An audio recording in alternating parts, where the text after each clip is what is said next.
are the effects of COVID-19 response? I mentioned this important initiative last week, and I'm really glad.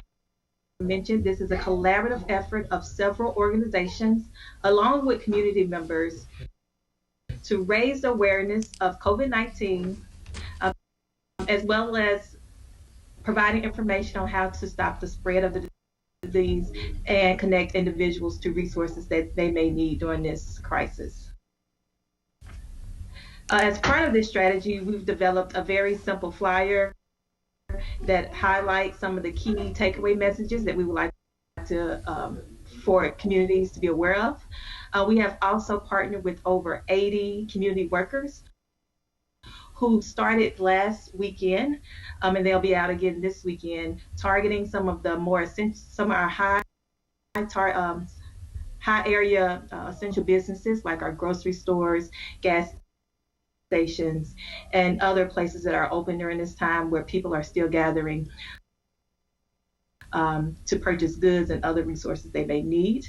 And they are posting flyers, posters, as well as yard signs to really add more emphasis about the messages that we want to get out.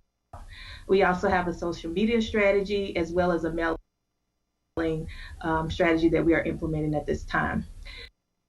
Our efforts have started in our North City and North County areas, focused mainly on our African American populations that have been disproportionately impacted by COVID-19.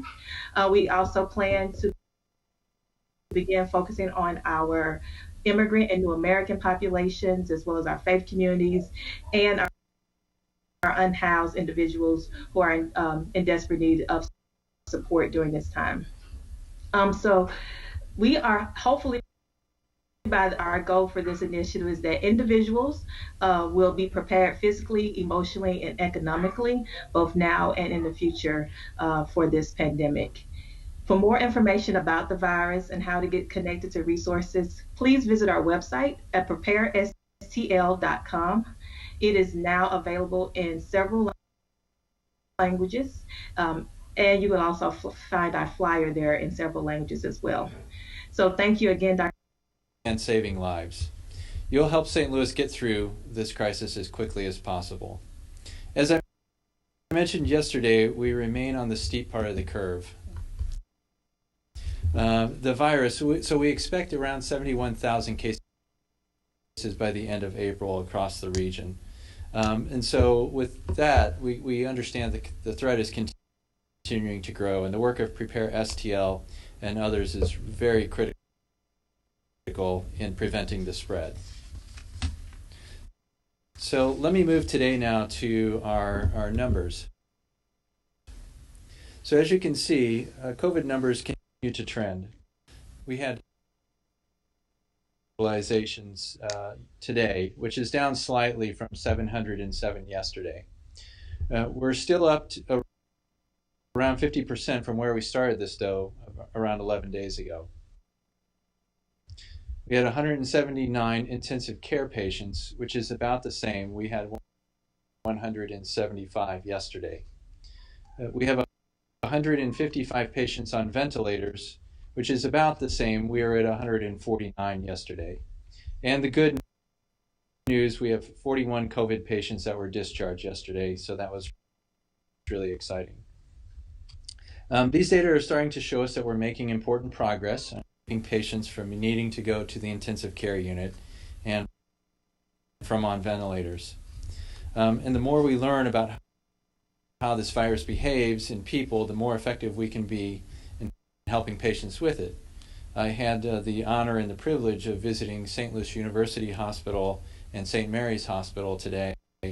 And in speaking with the clinicians there, they are learning therapies that have already been trialed in areas that have peaked before us, and they are absolutely having an impact on keeping patients out of the ICU and off our ventilators.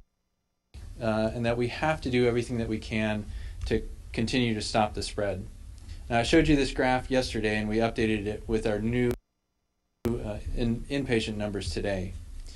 Based on today's COVID inpatient count, we're still up nearly 50% from when I first started reporting numbers to you on April 5th.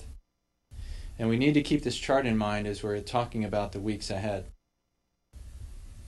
More people are showing up daily to our hospitals with the virus, and this is going to continue. And we have to continue our relentless work to flatten the extent of this curve.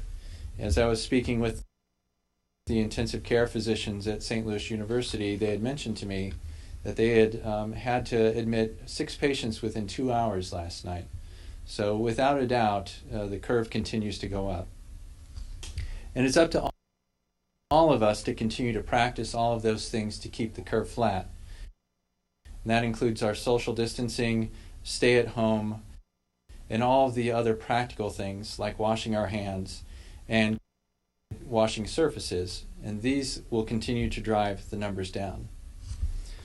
Public health officials in the St. Louis metro area acted early and put bold and aggressive social distancing and stay-at-home orders in place.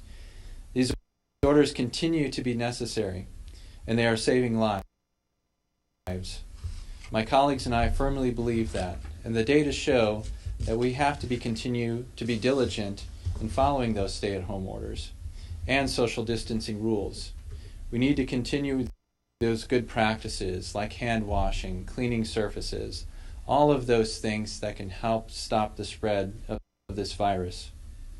We want to avoid second and even third waves of the infection that could be even more devastating than the one we're experiencing right now.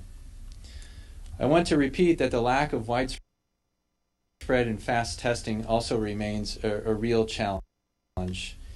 And it has to be addressed before we can talk about reopening an economy or relaxing stay-at-home and other orders. This is part of the effort on how we can start to loosen those restrictions. It's a challenging time for all of us, but I know it is a challenge that we will all get through together.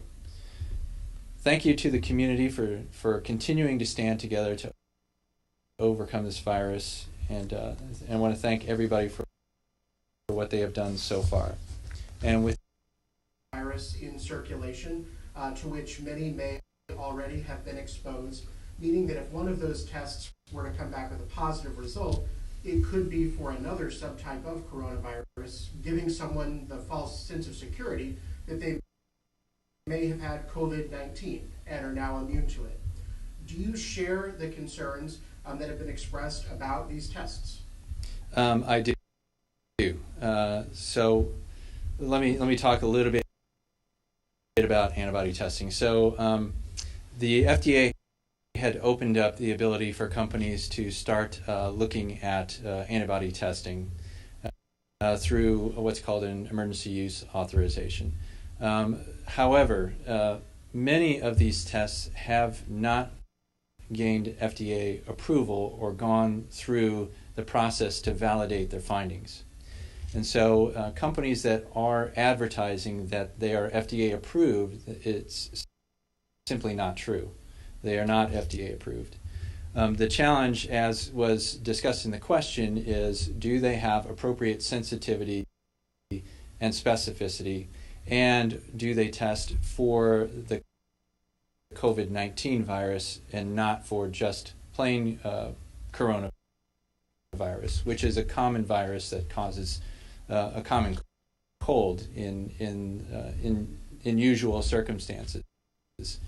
And so there are a lot of companies out there that are now advertising that they're able to diagnose immunity from COVID-19, and that's simply not true. And so you have to be very careful when you're looking at these antibody tests on if they can deliver what they're actually saying. There are a number of antibody tests which are going through validation studies right now.